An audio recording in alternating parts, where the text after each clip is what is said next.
নমস্কার, কেমন আছেন সবাই? আশা করছি সবাই খুব ভালো আছেন।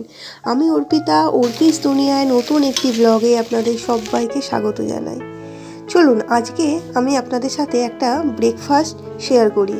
আমাদের বাড়িতে এটা মাঝে মধ্যেই বানানো হয়, চিড়ের পোলাও বা অনেকে পোহা বলে থাকে। প্রথমে কী কী লাগে সেটা দেখে নিন। এখানে আলু আছে, কারি পাতা আছে, কাঁচা লঙ্কা আছে, একটু আদা কুচি আছে, আর কিশমিশ আর কাজু। আজকে এটা পুরোটাই পেঁয়াজ ছাড়াই করা হচ্ছে, নিরামিষভাবে। তারপরে কি করলাম দেখুন, আমরা কড়াইতে তেল গরম করে সাদা তেল দিয়েছি, তাতে আমি সর্ষে ফোড়ন আর শুকনো লঙ্কা ফোড়ন দিয়ে দিয়েছিলাম। যখন দেখলাম তেলটা হিট হয়ে গেছে, তখন তার মধ্যে কারি পাতা দিয়ে দিয়েছিলাম। তারপর একটু আদা কুচিও দিয়ে দিয়েছিলাম। তারপরে আদাটাকে একটু ভালো করে ভেজে নিলাম। ভেজে নেওয়ার পর আমি আলুগুলোকে ভেজে নিয়েছিলাম। আলুগুলোকে একদম ভালো করে লালভাবে ভাজতে হবে, যাতে ওই ভাজার সময় আলুটা পুরোপুরি সেদ্ধ হয়ে যায়। আমি এখানে চৌকো চৌকো করে আলুটা কেটেছিলাম, আর আলু ভাজার সময় আমি একটু নুন আর একটু হলুদ দিয়েছিলাম, যাতে তাড়াতাড়ি আলুটা ভাজা হয়ে যায়।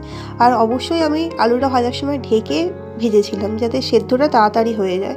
দেখুন আমার আলুটা মোটামুটি গলে গেছে। এবার আমি দিয়ে দেবো ওই কাঁচা লঙ্কা আর কাজু কিশমিশটা।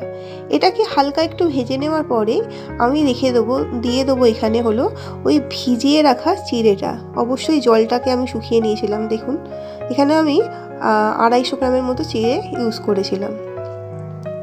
তারপরে আমি দিয়ে গ্যাসের ফ্লেমটাকে একটু লো করে দিয়েছিলাম। নুন আর চিনি দিয়ে দিয়েছিলাম। এই রান্নাটা না একটু মিষ্টি মিষ্টি খেতে হবে, চিড়ের পোহাটা। আপনারা যদি চিনি কম খান তো কমও দিতে পারেন।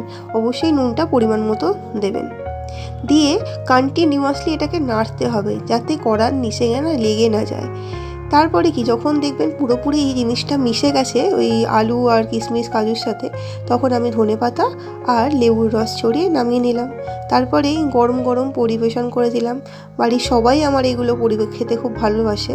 শুধু দাদা থাকলে আরও বেশি ভালো লাগতো, দাদা বাইরে থাকে বলে। যখন আসে তখন আমরা এই রান্নাগুলো ওকে করে করে খাওয়াই।